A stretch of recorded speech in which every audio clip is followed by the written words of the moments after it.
Hey listeners, how are you all? Thank you so much for being our awesome members. There's a lot to come more. Sit tight, be comfy, put your headphones. Now let's begin. Chapter 1. Summer, September 1st. 4 Private Drive. It had been a long summer. Alex Z. had just returned from summer camp where he had learned how to start a fire, swim and cook. Cooking was his favorite activity at Camp Conda in the United Kingdom. Unfortunately, while at Camp Conda, Alex met a disastrous fate. He had fallen in a dangerous situation. Alex had encountered a black dog that chased him around, attacking Alex. A black dog? That's weird, a black dog in the forest. Very peculiar. Alex wasn't scared though. He was calm, especially for his age. In fact, ever since Alex was little he was always calm. His parents thought it was weird and took him to a hospital, but the doctor's analysis was that he was perfectly healthy. After the camp's administrators decided that the kids should go home on account of rabid dogs. As Alex returned to his home, Alex's mother was hysterically running to Alex. She asked question after question. Did that foul dog bite you? Are you okay? If anything happens to you, I don't know what we would do. Alex's mom asked. With each question she asked, she became more restless. Alex gave a smile and lightly said, "I'm fine, Mom." His mom sighed. As she was about to ask another question, Alex's father came home from work. Alex's father, John, was very fit from working his construction job for 20-some-odd years. He was a robust man, not an inch of fat on his body. He was the opposite of his mom. She was dainty but beautiful, like a sunrise. She was warm, caring. She never scolded Alex even when he wrote on the walls when he was 3. "Tomorrow's your birthday, what do you want? It's not every day that you turn 11. John said with a grin on his face. In fact, he had already bought him a gift before coming home, but not for his birthday. "Nothing really, I already Avenue you guys, what more could I want?" Alex replied happily. But as soon as Alex said anything, John pulled out a letter from his pocket and both his parents shouted, "Congratulations, you've been accepted to Hogwarts." "I've been accepted?" Alex was curious. "To what?" He followed. A man with gray hair and a tall stature came in from the bathroom. As startled as Alex was, he remained calm like a leaf on a river. "Hello," the man said. "My name is Albus Dumbledore." "Hi," Alex replied. "Please read your letter, Mr. Alex." As Alex began to read the letter that stated, "Dear Mr. Z, we are pleased to inform you." Finished reading the letter, Alex thought to himself, magic is real. It can't be, can it? Alex's mind was racing, looking at the young wizard. Dumbledore knew that Alex couldn't believe what Dumbledore was saying. "I can see you are a bit skeptical, Alex. Please watch carefully." He graciously pulled his wand out and flicked it, causing a light to appear.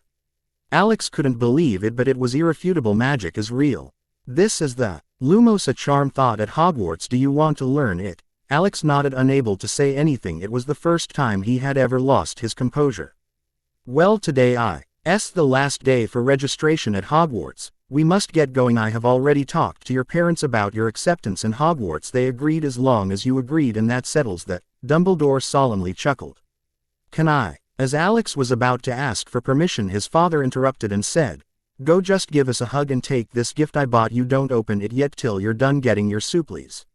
Don't forget the money for your supplies." John handed him an envelope with money inside as per Dumbledore's specification. He had asked how much money Alex would need and in truth didn't go to work in order to withdraw it from the bank and to buy his son his birthday gift.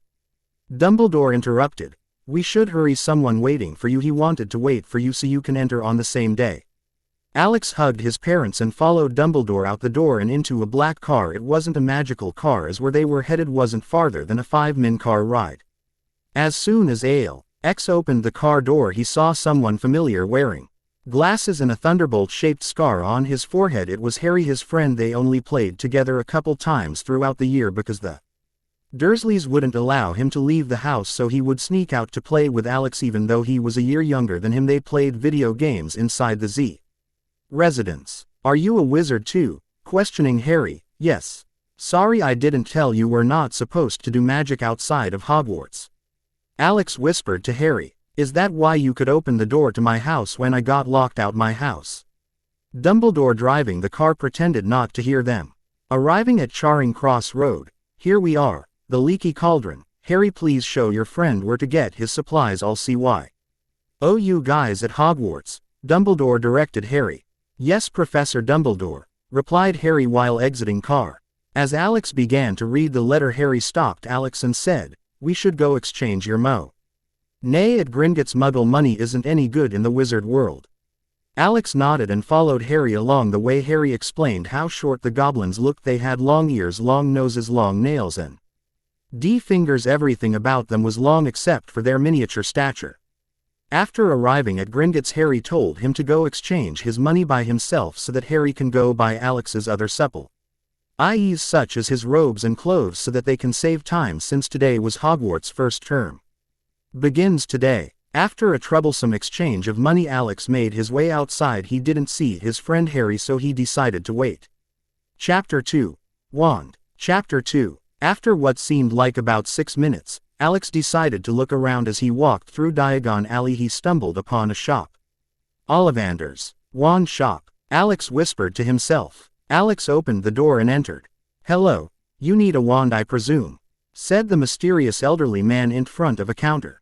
Alex quickly took out his supplies list and spotted 1x wand. Alex looked up and said curiously, how did you know I needed a wand? Who are you? The old man replied, I'm Garrick Ollivander. This shop has made wands since 382 BC. Of course I know you need a wand. My family has supplied wands for hundreds of years. We've seen hundreds of young wizards like yourself. Mr. Ollivander chuckled. The bells on the door jingled and a young wizard came in. Hello, Mr. Potter, did you break your wand? Ollivander questioned Harry. No, Mr. Ollivander, I was looking for Alex. Hi Alex, I see you found the Ollivanders, happily said, knowing he had found Alex after looking everywhere. Ollivander pulled a wand box as they conversed, looking at the box. It was different from the other boxes filled with wands laying around. It was a wand he did not make, but a wand his great-grandfather made. Ollivander took out the wand that was made out of ash and thestral hair and was approximately 11.5 inches. Ollivander opened his mouth and spoke, try this. Alex looked at Harry. Harry nodded and said, flick it. As soon as he was about to flick the wand, what happened to Harry when he first got his wand happened to Alex. A golden light appeared and caused the air to move almost like the wind. Perfect match, Ollivander said, giving Harry a quick glance. We should get going. I got all your other supplies minus the books. Here they are. Let's hurry, Harry anxiously said. They rushed out while saying thank you to Ollivander. While rushing out the wand shop, they bumped into a man wearing a brown trench coat. Alex dropped one of the bags that was previously given to him by Harry in the wand shop. The man had also dropped a bag that was similar to Alex's bag. In a hurry they apologized to the tall man, picked up one of the bags that had been dropped and rushed to the bookstore named Flourish and Blots. They took out Alex's supply list and stepped inside. A young girl that appeared to be the same age as Alex with red hair was searching for her school books. Hey Ginny, since you and my friend Alex are starting your first year at Hogwarts, can you help him find his books? Harry asked. Ginny looked up at Harry and blushed nervously, saying, yes, Harry, making her look more beautiful than she already was. Okay, I'll be going then. I have to find my books. Harry smiled, but as he was about to leave, a handsome guy with golden hair came out and started talking about himself and his new books he had just released this year. All the girls and a few men were drawn in by his charisma. Alex, Ginny and Harry went to go see the commotion, but while they were moving through the crowd, Harry spotted the Weasley family and Hermione. They decided their way up to them. Hey Ron, hey Mr. and Mrs. Weasley, hey Hermione, Harry shouted. The Weasley family turned around and greeted back. Alex observed them one by one. They all had red hair, the same as Ginny. He guessed they were all from the same family. But when he glanced at Hermione, Alex saw a beautiful brown-haired girl. Maybe the only one who could be her equal in terms of beauty was Ginny. Hermione caught Alex glancing at him and smiled at him. This is my friend Alex. We've been friends for a while now, Harry stated proudly. He was proud that he had a loyal friend like Alex who had made his stay at the Dursleys bearable, playing together when they had the chance. Come lock quickly, Gilderoy Lockhart is talking. Mrs. Weasley said as she turning quickly to look at Gilderoy Lockhart, not wanting to miss anything. He said, So this man is Gilderoy Lockhart. Alex thought to himself. Har. Rye walked up front to get a better view, but as if Gilderoy Lockhart was scanning the room for more people to draw in, he spotted Harry. He told Harry to get up and gave him a copy of all his books signed with his name. Ellipsis ellipsis ellipsis. As Alex, Harry, Hermione and the Weasleys were heading out, a two-blonde wizard came down from the second floor of the bookstore and started berating the Weasleys and Harry. Lee, vey Harry alone Malfoy, Ginny gashed her teeth. Looks like you got a new girlfriend, Harry, the wizard named Malfoy grimaced. The taller wizard stepped up to Ginny and picked up her books and boldly stated, "Look, Draco. All the Weasleys can afford are these used books." He put the books down. Alex noticed something peculiar. He saw the wizard put an extra book, so he stepped up and took the book that Malfoy had clumped together with the other books and stated, "I don't know who you are, but since you have some malicious intent to my friend Harry's friends, then you're no friend of mine. Since you're giving this book to Ginny here, Ginny, take this money so you can buy new book in return for this gift that Draco Malfoy's dad was so kind enough to gift to you." Alex took out some money and handed it to Ginny while Malfoy's dad face twisted in anger. "I can't take that. Just take the book." Ginny embarrassingly refused. "Come Draco, we need to leave." Understanding his plan had been thwarted by a boy who looked no older than 10, he decided to retreat. "Thanks for the book." Alex added salt to the wounds as the blonde wizards left. "Who are those guys?" Alex followed, questioning Harry. Harry replied, with an angry expression, "They're Lucius and Draco Malfoy. They think that pure-blood wizards are better than everyone else. They are just two. We need to hurry to the train, Mrs. Weasley haste," Leigh said, interrupting Harry's explanation. Chapter 3. The Glossy Blue Ball. Chapter 3. After leaving Flourish and Blotts, the Weasleys, Harry, Hermione, and Alex went to platform 9 3/4. "Here we are. You guys should get on," said Mr. Weasley. Both Mr. and Mrs. Weasley hugged their kids in a group hug. "Don't forget to brush your teeth, eat 3 meals a day and be safe, Mrs. Weasley finally let go of her kids. "Yes, Mom," both Ron and Ginny said, rolling their eyes in a playful manner. "Alex, Harry, you too, don't forget." Mrs. Weasley smiled. She was as caring as Alex's mother, which Alex took notice of. "Yes, Mrs. Weasley," Alex chuckled warmly. Harry followed with, "Don't worry, Mrs. Weasley, we always look out for each other no matter what." The Hogwarts students started boarding in order of Ron, Ginny, Hermione, and Harry, but before Alex could get on the Hogwarts Express, he was stopped by Mr. Weasley. "Thanks for standing up for us, Alex, back there in the bookstore." Mr. Weasley gave the biggest smile while talking to Alex. "No problem. I just didn't think it was okay for them to be talking the way they were towards others, especially my friends." "We are friends, right?" Alex showed both his dimples while smiling. Mr. Weasley looked at Alex with glowing eyes. "Of course we are. You best get going or you'll be late," he said. Alex jumped on the train and found seats with Harry and Ron, Gin. Y and Hermione sat together in the room next door. "So what's it like? What's Hogwarts like?" Alex asked Harry and Ron as if interrogating them, asking question after question. They answered Alex's K's. On with joy. They talked about the entrance ceremony, about the sorting hat and the 4 houses. Some time later Hermione came over wearing her uniform and reminded them they needed to change into their robes. Harry and Ron took out their robes and went to change. Coming back in their robes, they saw Alex searching the supplies that Harry had got him, but the robes were missing. "You got my robes while I was at Gringotts, right, Harry?" Alex questioned Harry. Harry followed with an odd look. "Of course, but what's this glossy blue oval-shaped ball in your bag?" "I didn't get that for you." Alex was a smart kid. At the age of 11 he could be considered a genius. Alex had figured something and said, "That guy. The one with the brown coat." Harry remembered that man. "We must have got the wrong bag from the floor," Alex said. "Do you guys have spare robes?" Harry and Ron looked at each other and shook their heads. "No. Wizard robles clean themselves," Ron dejectedly said. They went next door to Hermione and Ginny's room as if asking for a miracle. "Sorry to bother you two, but do any of you have spare robes?" Alex couldn't help but be hopeful. Ginny quickly said, "No, sorry, the robes clean themselves." It'd be weird if someone had two. She finished her sentence. I do. Thank God they're unisex. Hermione's eyes shined. A wave of relief passed over Alex's mind. Can I have them? Alex said, hoping for the best. Of course. Hermione gave him a smile. Alex ran up to Hermione and hugged her, causing her to blush. Hermione gave the robes to Alex. Alex rushed out the door to go change. As he rushed out, he yelled out to Hermione, "Thank you, I owe you one." Harry and Ron returned to their rooms after thanking Hermione for helping Alex out. They couldn't help but question Hermione why she had two robes. But they didn't voice their question because it didn't really matter. A while later, Alex returned to their room and sat down and expressed his bewilderment for the blue glossy oval ball in his bag. Now that everything has been settled thanks to Hermione, what do you guys think this is? He picked up the blue ball and looked at Harry and Ron.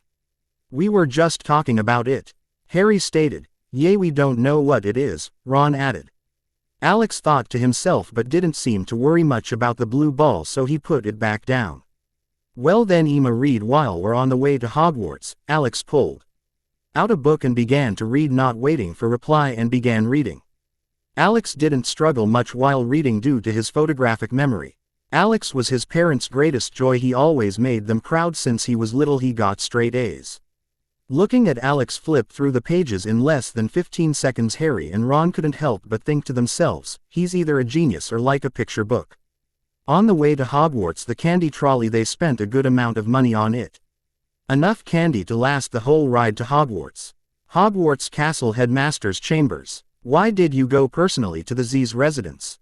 A man with long hair and a pointy nose asked Dumbledore. Dumbledore replied with a smile, not saying anything, causing the man with the pointy nose not to continue asking questions. There was prophecy of another boy, Professor Snape. Dumbledore finally replied after asking himself how he should answer his question. Snape didn't know what to think. First there was Harry's prophecy, now there was another one. What did the prophecy say? Snape didn't ask Dumbledore, knowing if Dumbledore intended to tell him he would have done so already. Chapter 4. Ravenclaw, Gryffindor. Chapter 4. Arriving at Hogwarts, Alex couldn't help be amazed, even though he had already read Hogwarts, a history. Magic was real, it wasn't fake, it was real. Everything he saw was as amazing as the book said. No, it was better than Alex thought to himself. But before Alex could get to the Great Hall, an older woman with green eyes and a pointy hat appeared in front of them. Hello, first years, I will lead you to the sorting hat ceremony, a hat that sorts you into what house you will be placed into. All second years and above proceed to the Great Hall, the women said. Alex couldn't help but remember Hogwarts, a history. He remembered the hat and the Great Hall. The Great Hall was bewitched to look like they were dining outside. The ceiling was starry, it had levitating candles. It was beautiful. Alex and all the other first-year students followed the older women after she was done explaining everything. Stopping in front of the hat, Ginny and Alex were picked first. Ginny sat down, but like Draco the previous year, she was instantly put into Gryffindor. There was a huge applause from the Gryffindor table. Ginny got up and sat down next to Neville and her other friends. It was Alex's turn. He was nervous on the inside, but there was no trace of it on his face. He looked and saw Dumbledore sitting down. Dumbledore nodded towards Alex. He understood Alex was nervous. Why wouldn't he be? What house he got would determine his friends for the next 7 years. As Alex sat down, the sorting hat started mumbling. Ravenclaw. Maybe. Smart. A craving for knowledge. Yes, but what about Gryffindor? Very rare. Very brave. The heart of a lion. Ellipsis dot. Gryffindor. Alex was ecstatic he could be with his friends Ron, his sitter Ginny, Harry and Hermione. Another uproar of applause from Gryffindor's dining table. All the tables were divided by their houses: Gryffindor, Ravenclaw, Slytherin and Hufflepuff. Hearing the applause prompted Alex to get up and sit next to Hermione, facing Harry and Ron. Congratulations. You've been sorted into the best house in Hogwarts. Ron said proudly. I'm sure you'll fit right in, just don't let the other girls tease you. Hermione added with a smile. Alex was a good-looking kid. He was considered above average amongst his peers. Only time could tell if he would get better looking or not. Dumbledore took a glance at Alex and thought to himself. Like he who could not be named. Intelligent yet handsome, one in Gryffindor, one in Slytherin.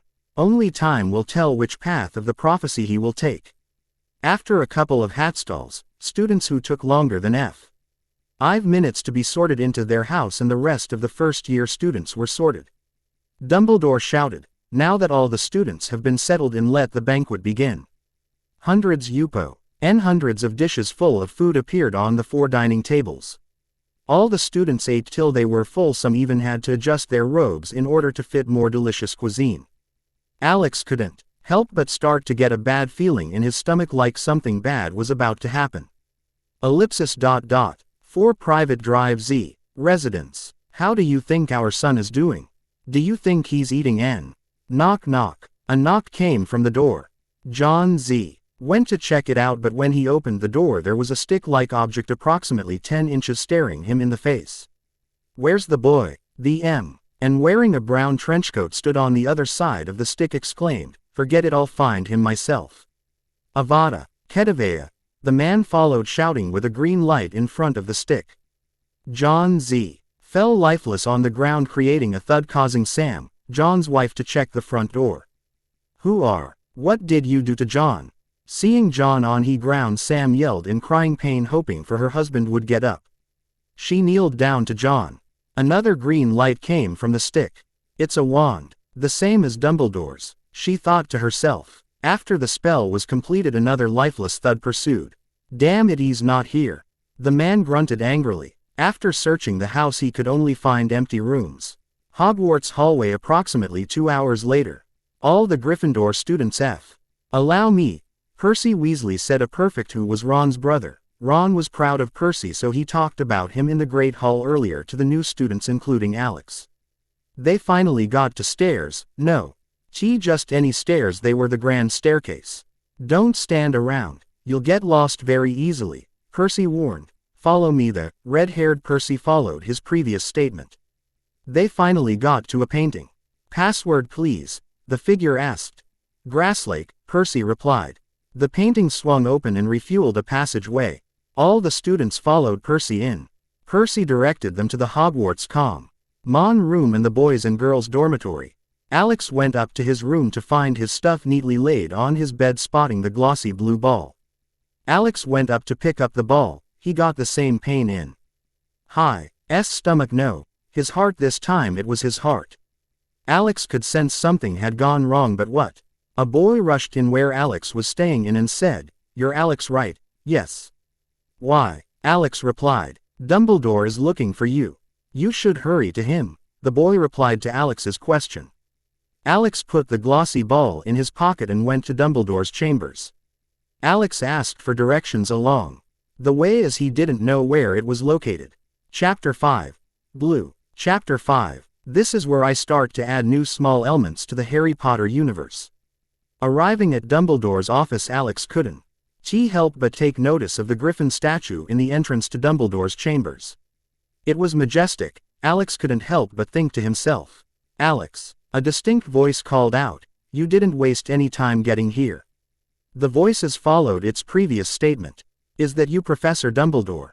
Alex asked the voice. "Yes, I have something important to tell you." Dumbledore appeared from behind his desk, looking neither happy or sad. "It's about your parents." "My parents?" Alex asked, remembering the painful feeling in his heart. "I don't know how to put it. We've been informed of your parents' death. Today, about 2 hours ago, they were found dead in your home." And after Dumbledore said the most painful sentence Alex didn't expect to hear on such a wonderful day, Alex had blacked out. Dumbledore continued talking, but the only thing Alex could hear was, "dead." Alex had blacked out, concentrating on that single word. "Alex! Alex! Alex!" Dumbledore shouted. "Are you okay?"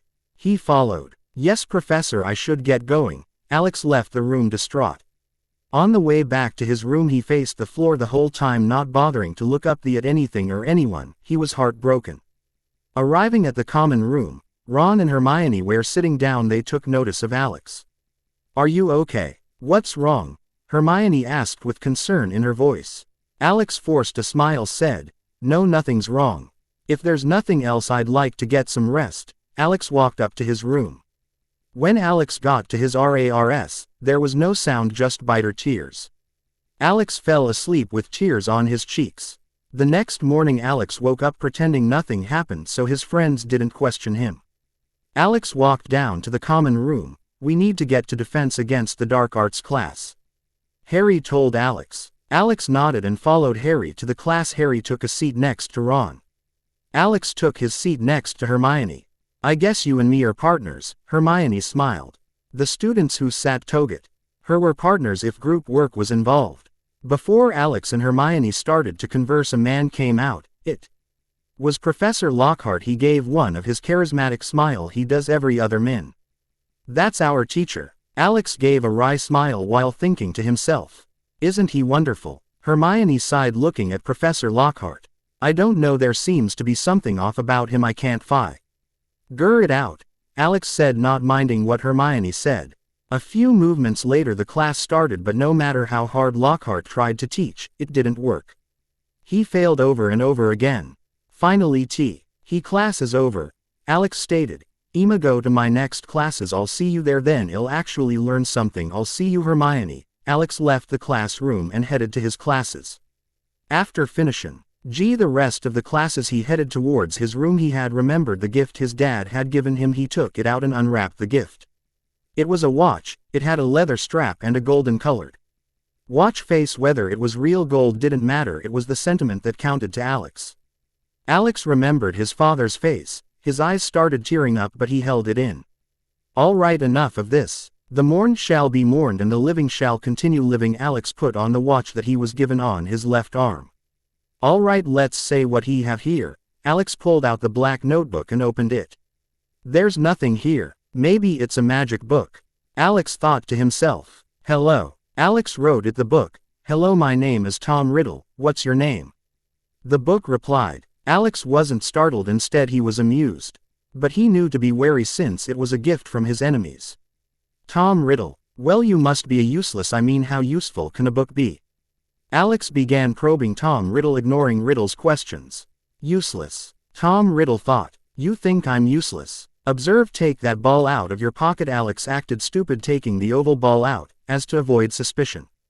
That's a phoenix egg. By the looks of it should hatch any second now. Normally it should take a couple years to hatch, but I guess you got lucky, Tom Riddle said. If he could smile he would. He has very prideful of his knowledge. Cracking sound began emerging from Alex's hand. Just a second later a tiny chick appeared on Alex's hand. Another thing, once the chick imprints itself on you will gain a burst of mana maki, ing you stronger than your current self by 15%. It's called the bestowment of the phoenix, Tom Riddle said to Alex. Mana is the measurement of strength in the wizarding world, as well as representing how many spells one can cast before fatigue kicks in. Why are you helping me? Alex questioned Riddle. Helping you? Riddle answered. It would have hatched with or without my help. I only explained what it was. Consider it advice, Riddle stated. Alex thanked him, but it was late and he had to go to bed for the next day. He closed the book saying goodbye and looked at the chick. He didn't know had to call the chick, so quickly made a bed in his drawer for the chick. Before naming it Blue, on account of it hatching from a blue egg. Chapter 6. Mana Test. Chapter 6. Morning had arrived. Alex opened his eyes. He had felt something moving on his chest. It was blue. Alex also noticed his mana had increased, just like Tom Riddle had said. Blue must have imprinted Alex while he slept. Today was the Wizard Mana Level Assessment, so classes were cancelled. A wizard's is measured in levels. Levels are based on how many mana points said wizard has accumulated. Hello, Blue. Alex looked at Blue and smiled. Are you hungry? Alex questioned Blue. Blue jumped up and down, showing he had guessed right. I'm sorry, but I have to go. I'll bring you something to eat when I come back. Alex picked up Blue from his chest and moved him beside himself so that he could get out of bed. Alex changed into his robes and went to the Great Hall. Blue looked down as if he was sad. Alex left. Later in the Great Hall, all the students were gathered. Dumbledore pointed his wand to his neck and spoke in a loud voice. The test will commence, but before it can commence you should know that whether you have a below avenue rage score, that doesn't mean you are a poor wizard. It should serve as encouragement to do better and remind you that if you do not work hard you'll fall behind, for those with above average scores do. NT think that because you are above average for your age you can slack off. Slack of for a second and you may find yourself falling behind. The test begins now. The first year wizards were called Phi. RST maybe 10 or so before Alex was called. They got scores between 17 and 22 mana points. The levels were set according to level 1 20 mana points or MP for short, level 2 50 MP, level 3 125 megapixels. Eve. Rye creature under the sky had mana, yes, even muggles, although they had a score of 1 megapixel which made it impossible for them to practice magic. They still posted it. Alex's name was called up. He walked up to a misty white orb and placed his hand on the orb. The wizard or witch testing their mana would be required to place their hand over the orb, which caused the orb to shine a white light in the smoke. In the ball to arrange itself into a number. The white orb shined and the smoke moved into the form of the digit 52. Alex was a level 2 wizard. Harry had only tested at 21 megapixels when he was tested first. The students were surprised. This talent, it had only been seen in another wizard before. That wizard was in Slytherin.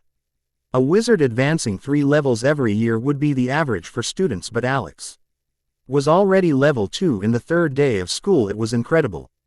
He was 1/3 of the way already. After all the students had taken their test, they sat down to have breakfast. Harry, Hermione, Ron, and Alex sat the same way they did before. Alex beside Hermione and Ron beside Harry. Bloody hell, Alex, you're a genius, Ron praised Alex. No one has gotten a score that high before, not ever, not even Dumbledore. Well, maybe he who shall not be named. Hermione followed after Ron. He who shall not be named? Asked Alex. We're not supposed to say his name, but he's the one who gave me this scar. Ha. RRY answered Alex's question, showing him his thunderbolt-shaped scar. They talked about he who must not be named and Harry's past. It all took about 1 hour and 20 minutes, 20 more minutes than he anticipated. Alex got some vegetables and meat to take to Blue and rushed to his room. Arriving at his room, Alex called out, "Blue." Alex saw Blue patently waiting for him. Blue's stomach made a noise. Growl. Alex looked at Blue and said, "I'm sorry, Blue, it took longer than expected. Here you go." Alex handed the food to Blue. Blue ate happily while Alex thought to himself, what am I going to do about food for you? Alex took out a book and started reading. He wanted to memorize all the spells he needed. He felt he wouldn't gain anything from that class, especially with Lockhart teaching it. Alex had figured out that he was a fraud. He didn't want to attend his class anymore. He would rather learn by himself. Alex began practicing spells. He practiced Lumos first because it only made a Gen TLE light and couldn't destroy anything. After about 15 or so attempts, he finally caused a dim light to appear. Another 15 tries and he finally caused the light to shine as bright as a lamp. Let's try something more complex, Alex thought to himself. Alex propped a pencil up in between 2 books so that it coldly armas. Alex said softly. After about 30 tries it had gotten dark and nothing happened. Alex wasn't disheartened. Instead, he was excited for attempting again tomorrow. Chapter 7. Self-Taught. Chapter 7. It was time for Charms class today. They were learning the beauty spell.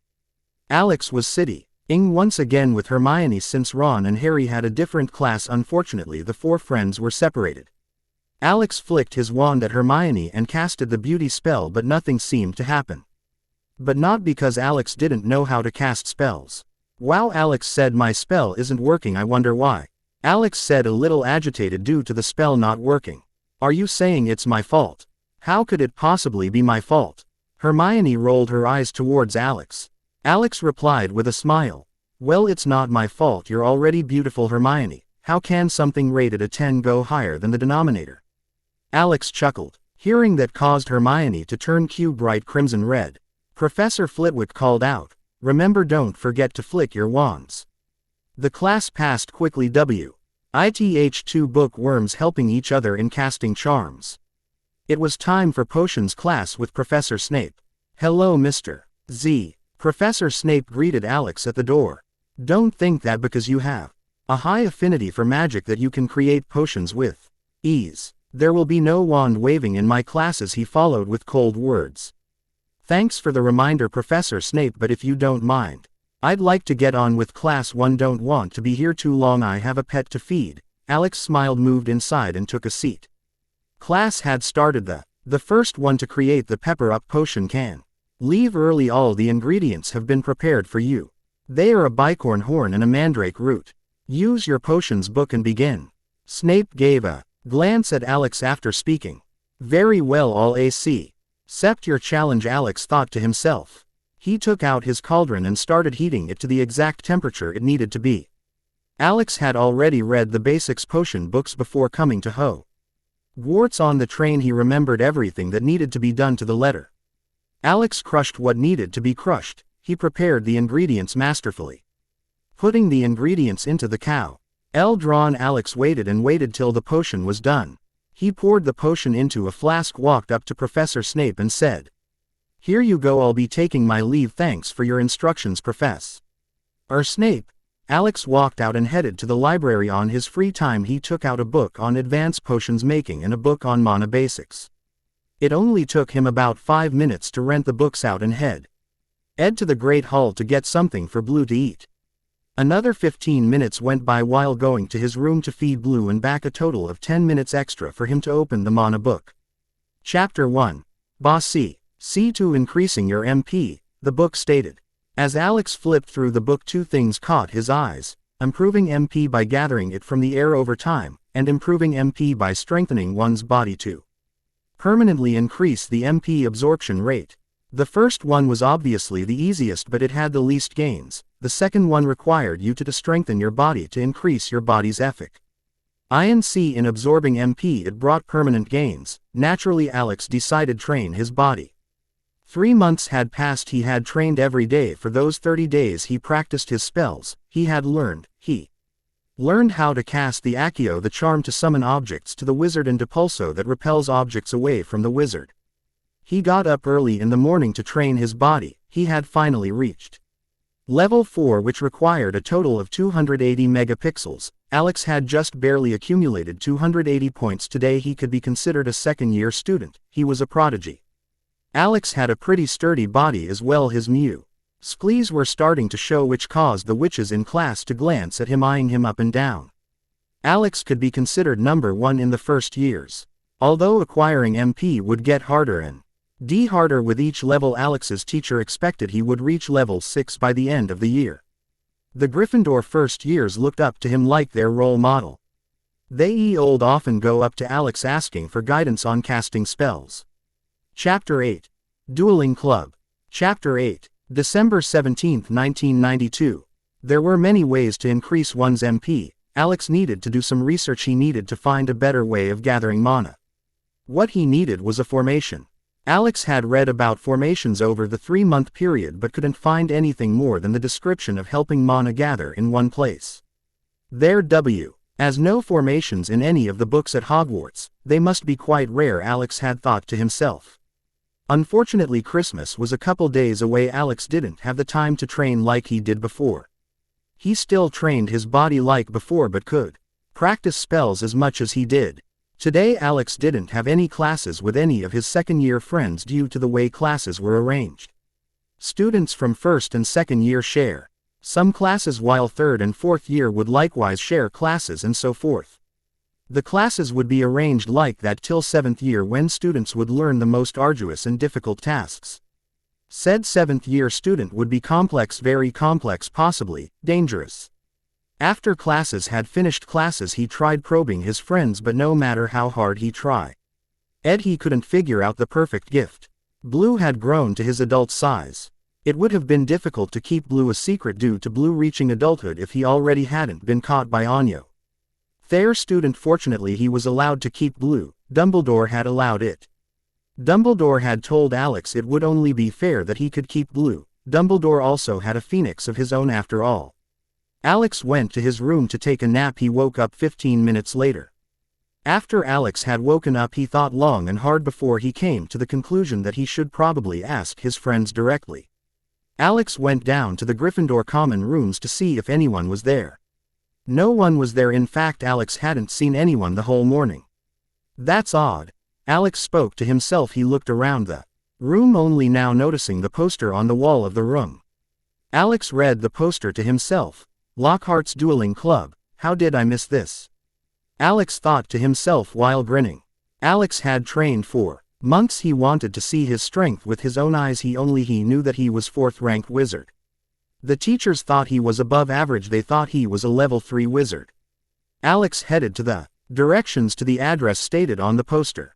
Alex walked into the classroom and noticed 2 students, one in Gryffindor and one in Slytherin. The students dueling casted spells left and right. The Slytherin student clearly had the advantage over the Gryffindor student.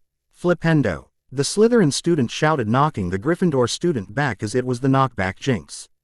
The Gryffindor student landed in front of Ivan on his feet. Seeing the student up close, Alex had recognized him. His name was Brian. He was a student who had asked Alex a couple questions. Alex patted Brian on the back and spoke. "Good job, you stuck the landing." Alex began smiling. Malfoy made his way up to the front of students and spoke. "Look, Alex gives terrible advice. Look how easy it is to win against his pupil. Maybe all the Gryffindor students should come to me for advice." Malfoy made a mocking tone when he spoke the word pupil. "That's enough." Professor Snape scolded Malfoy. "Shut up, Malfoy." A familiar voice sounded in the room. It was Harry. Alex felt his heart move when his friend had tried defending him. "You wanna have a go then, Potter?" Malfoy gashed his teeth at Harry. Malfoy jumped up to the stage. "Get back down here, now," Snape warned Malfoy. As soon as Harry was going to go up the stage, someone pulled him back down. It was none other T. Alex's smile turned into a sinister grin. Harry nodded his head at Alex. Alex turned to the stage. He calmly jumped up. "Step down," Snape hissed at Alex. Till finally Lockhart's figure emerged from the crowd. "Allow them to teach each other, Professor. It would be a good experience, don't you think?" Lockhart told Snape. Lockhart thought to himself, "If Alex wins, it could boost my fame around Hogwarts even more." The professor that thought the first-year student who beat the second-year student, heard students say in his mind, "If Alex loses, he is a first-year student after all." If the students heard him, they wouldn't be able to hold back their disgust. "Very well," Snape replied indifferently. "It's you again," Malfoy stated. "Are you sure you want to do this? First year?" Malfoy again putting emphasis on the words, first year, with the same mocking tone when he said, "Pupil. There may be a whole year apart from you and me, Malfoy, but to me you only look so." Alex shook his limp hand side to side in the air, returning the mocking tone that Malfoy had used before. So. Malfoy became infuriated. "Well then, let me show you this, so. Stop spouting your nonsense. If you're so great, show me, otherwise tuck your tail between your legs and get off the stage." Both wizards took their accepted combative stance. Chapter 9. The Duel. Chapter 9. Alex knew this was going to be a hard-fought battle. He had practiced quite a number of spells but didn't master them like he did with the Expelliarmus, Accio and Depulso. Among his armament of spells were Protega, Stupefy, Flipendo, Finite Incantatem, and Verdimillious. Those were just his offensive and defensive spells. After the count of 3 by Professor Snape, the duel began. "Immobilis," Malfoy shouted while he moved his wand. Alex had read what the spell did. It was on the list of spells he wanted to learn. He knew he had to defend against it or he would lose very quickly. Protega. Alex had successfully defended against the blue-colored spell.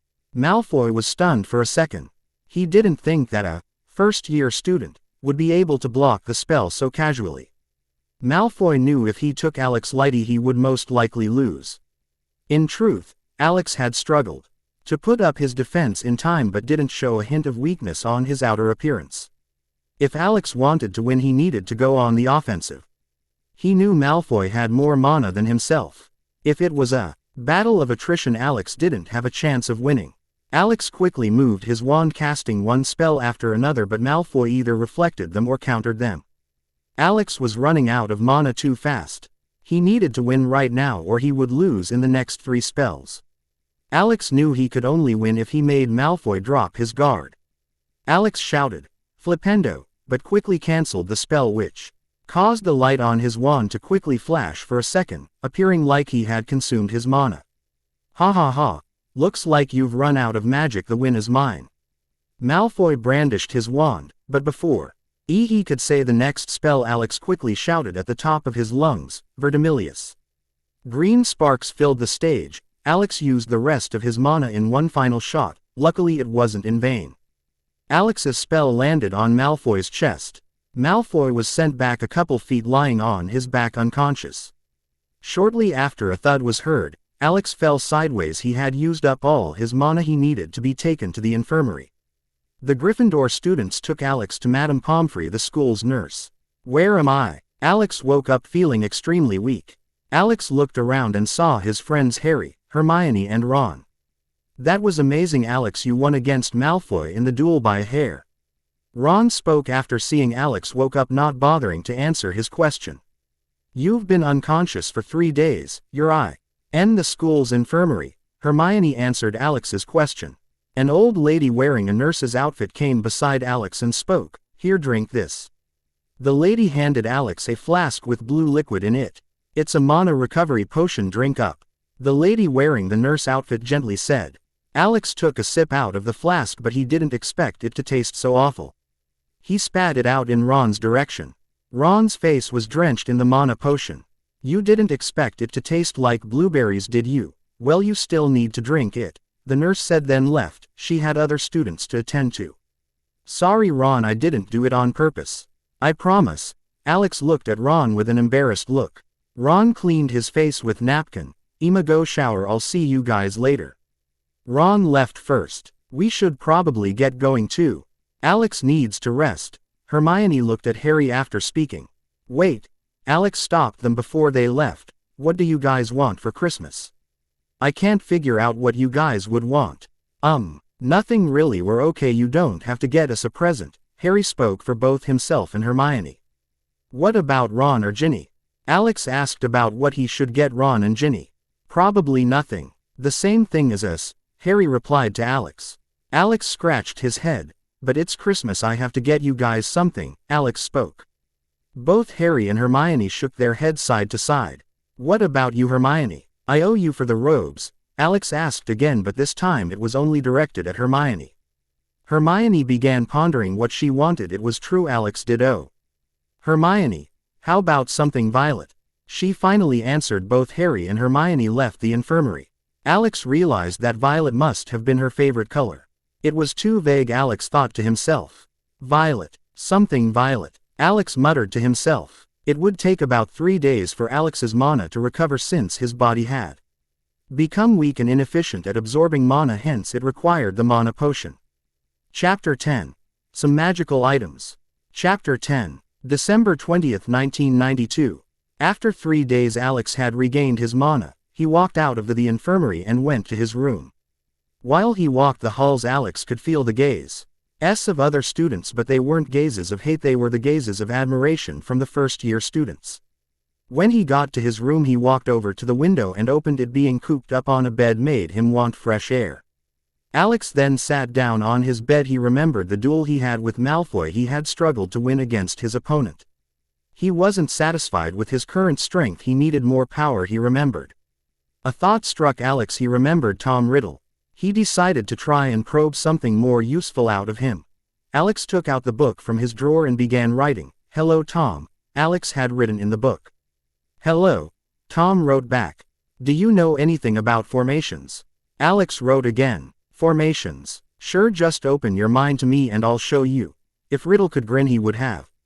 At this very moment it looked like Alex had become ensnared by Riddle. Alex cautiously let his mental guard down. Suddenly, "Damn it," Alex yelled. He was caught off guard. Riddle be gone, invading his mind, trying to take control of it. Alex quickly took out his wand. "Depulso!" Alex cried out. The diary flew from his hand. "Damn it, the window is open," Alex thought. Alex regretted casting Depulso. Too bad the black diary had flew out the window. He ran after it, poking his head out the window, seeing multiple dots that represented students, but it was too hard to figure out where the diary landed. "Accio diary!"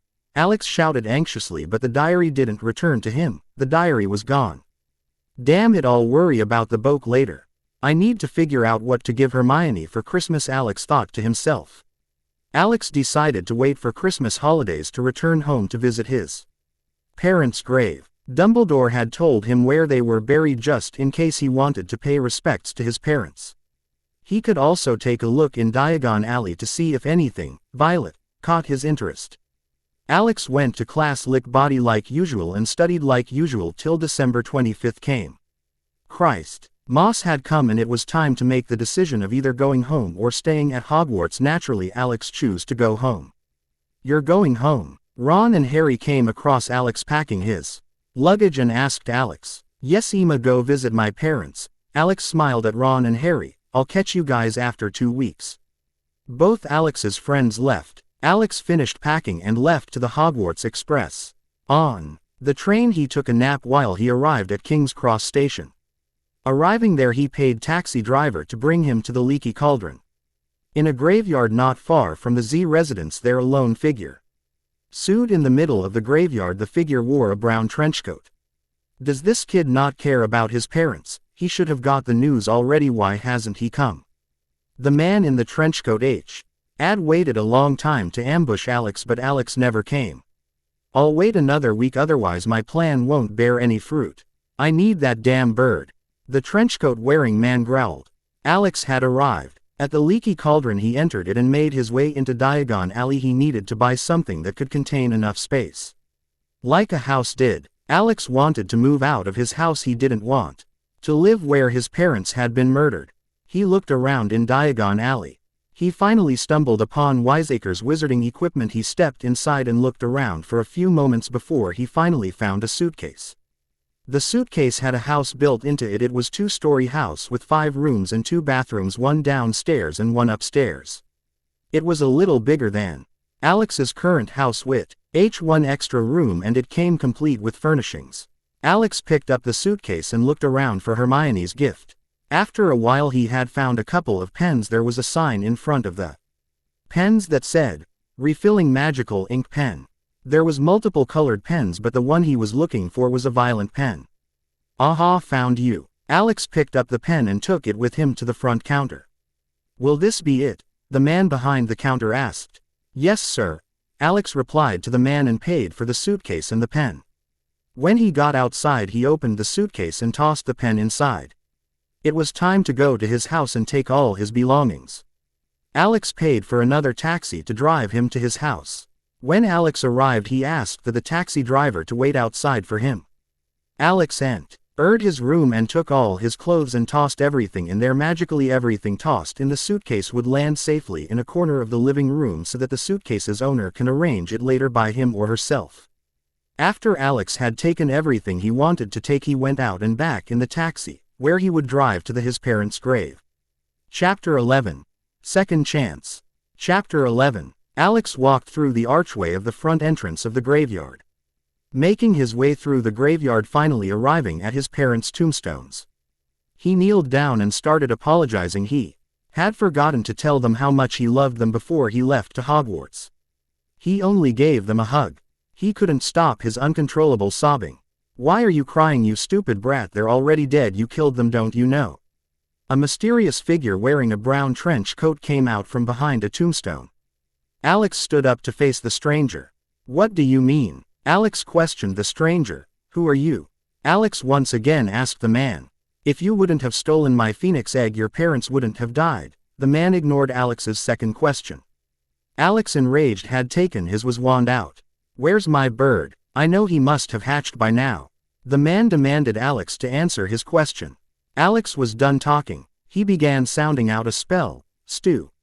Expelliarmus. The strange interrupted Alex. He was too fast. He disarmed Alex, and with another wave of his wand he shot another spell out. Alex's vision faded into darkness. When he awoke he was tied to a chair in a room. The room appeared like it would collapse at any moment. There is a couple of items around the room, some potions, some shiny stones, and a suitcase that looked a lot like Alex's. Alex couldn't make any of items, though his vision was hazy due to being hit with a spell with such force that caused him to become discombobulated as a side effect.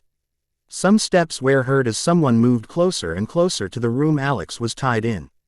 Soon the pair of legs the footsteps belonged to entered the room. I'm only gonna say this once, where's my bird? The stranger interrogated Alex. What do you want him for? Alex questioned back. Isn't it obvious? Emma, kill it like I did to your parents. I need the bones for a potion I am concocting, the man chuckled. Alex decided it was best not to talk just in case he revealed something by accident. He just stayed quiet. Fine, don't want to talk, Crucio. The man tortured Alex, but no matter what, Blue was his friend. He wouldn't talk, he would give his life for Blue. T.'s wizard was no joke, a high-ranked wizard. The man started casting Crucio over and over again, till he finally stopped to go sleep in the room next door. This went on for 5 days. Alex had been tortured for 5 consecutive days. What kind of 11-year-old boy could withstand such torture? Alex wanted it to stop. Every second he was tortured, he wanted to die. He felt a burning sensation all over his body, a cold that penetrated your bones at the same time. It was unbearable. The man started getting angry and impatient. On the 6th day he realized that Alex wouldn't give him anything, so he decided to kill Alex. No dark wizard could leave witnesses, especially after torturing a minor. The man decided to leave the broken down house Alex had been brought to and make it collapse onto Alex.